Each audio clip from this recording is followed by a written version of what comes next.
Welcome everyone to the Trust the Plan podcast. I'm Nick. And I'm Jim. And Jim, read an interesting article in the Wall Street Journal again the other day. It's the summer of the finance bro. The finance bro, okay. Sounds intriguing. So this is your summer. I guess so, yeah. Let's do it. So I don't know what a finance bro is. You know, we're not in New York, okay? Sorry, we're not cool. But I think you have to wear a vest. Okay, well, all right. Could be a little hard. Do you have for a me. vest? No, I'm low on vest inventory right now. Okay, are you 6'5"? Close. Do you have a 6'4". trust fund? No. So yeah, I think this is the video here from Girl on Couch. She wants a guy who's in finance Okay. with a trust fund, 6'5", Okay. blue eyes. You have brown eyes, I see. Yeah, I don't think I'm her. I don't think I'm her guy. Yeah, but hey, I mean we're in the right industry, right? We got some of the qualities. Yeah, there you go. So I thought that was pretty funny. Wow. Yeah, nothing Summer too of the specific finance though, bro. right? Yeah. So look, at Peak, we believe by providing education and guidance, we can help you retire with peak confidence. But sometimes, you know, the plan, as much as we trust the plan, we get punched in the face and then, you know, the plan doesn't work anymore, right? Yeah. So I want to talk about some case studies here, right? Where we've got people that we put together a plan to retire at 65, assuming they continue saving and earning, and they can retire at 65 with a decent nest egg and, you know, Social Security, et cetera, no mortgage, et cetera. And, you know, the fairy tale's complete, right? Yeah. But, you know, what happens if there's a disability? Maybe an illness like cancer, and now one spouse is out of the workforce, Yeah. okay? Like say 58, 59. And then the other spouse gets downsized at 60, 61 and is struggling finding a new job, right? Yeah. And Not feeling employable or feeling whatever, some age yeah. discrimination. Okay, so this plan where we were going to be saving money, maxing out until age 65, all of a sudden we're dipping into savings in our late 50s, early 60s, unable to continue saving, not continuing to work. Right. Yeah, real double-edged sword, right? If you're hoping to cross, you know, the finish line quick, you know, and making up ground, making up time, putting away a lot of money, and the reality is you're spending more and you're not saving anything. That's a pretty bad combination. It's a real eye-opener because, you know, if it is all dependent upon working to 65. And there's some things that we can't control. You know, I mean, sometimes we can't control health, Yeah. right? You know, we talk about health yields wealth and making good decisions with diet and exercise. But, you know, sometimes bad things still happen. Bad things happen to good people. Right? Yeah, and it's unfortunate, but you're right. And, you know, those kind of things pop up and often at the worst time or the least expected time. You know, you can't continue or the plan won't work as intended, you know, because of some of those situations. So it's just raising awareness that, and I think there's some studies that out there that say, you know, a lot of people, I don't know what the percentage is, but they don't end up working as long as they expect. Yeah. Okay. But then there's, you know, some people that have to work forever because they never saved money. But a lot of people get downsized or have health disabilities, and so they cannot work and have that long career. And so I urge people to, you know, to save and invest as early as possible because you never know how long you're going to be able to do it. If you have a high income in your 50s, you know, in your prime earning years, right? You might say, well, I always have next year to save. Well, maybe not. Yeah. So just, you know, take that as a warning that, you know, you got to strike while the iron's hot. Yeah, I think it works. I mean, I think it works for younger people too, right? Where they said, I want to start saving early. I want to get ahead. I want to put away this money. And then think, well, you know, I'm doing pretty good. I'm on a decent path.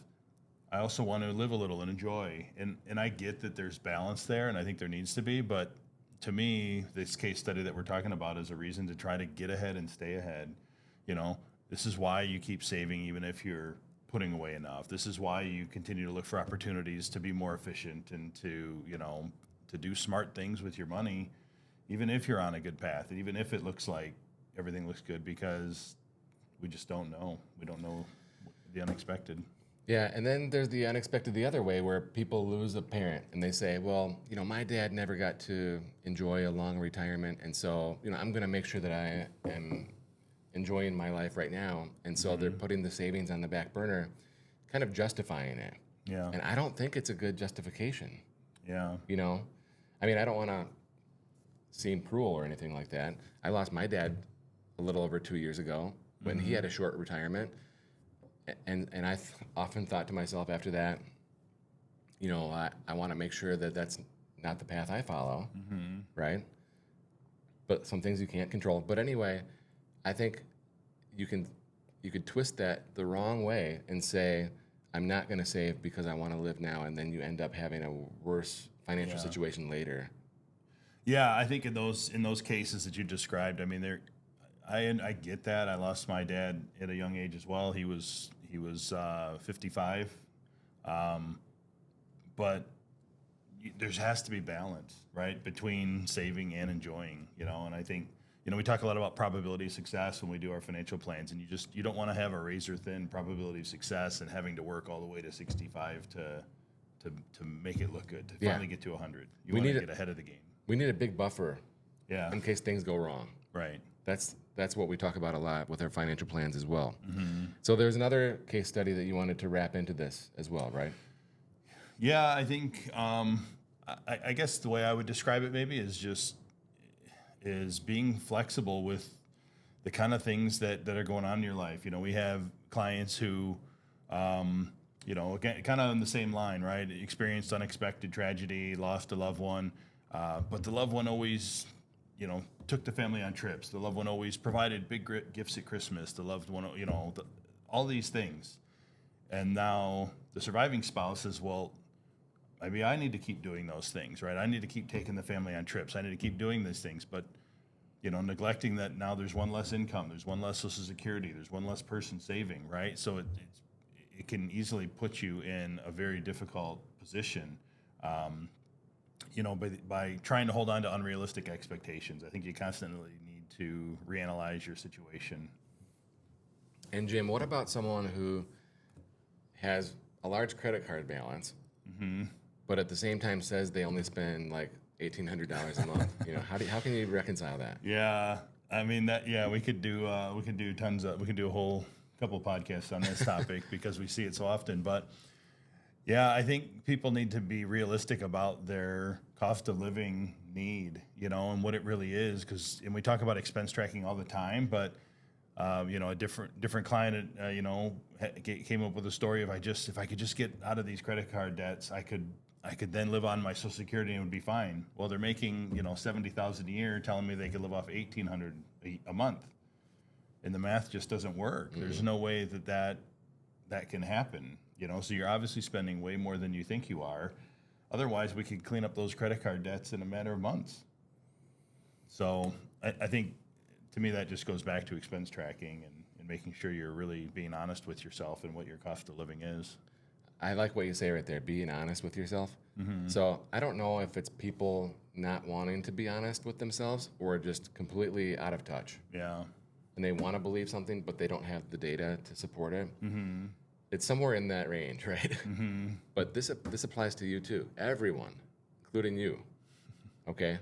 I'm telling you. It's an epidemic. Global epidemic.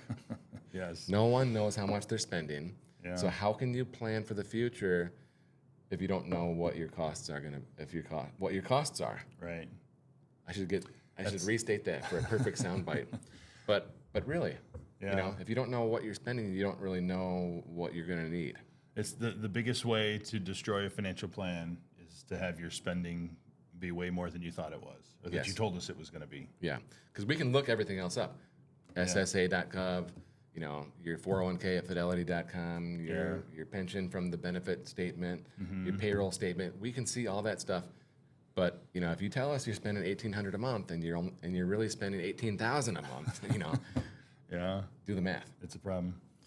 Okay, well, if you'd like a second opinion with what you're doing with your money and with your financial plan, reach out to us at peakwm.com and set up a second opinion free meeting.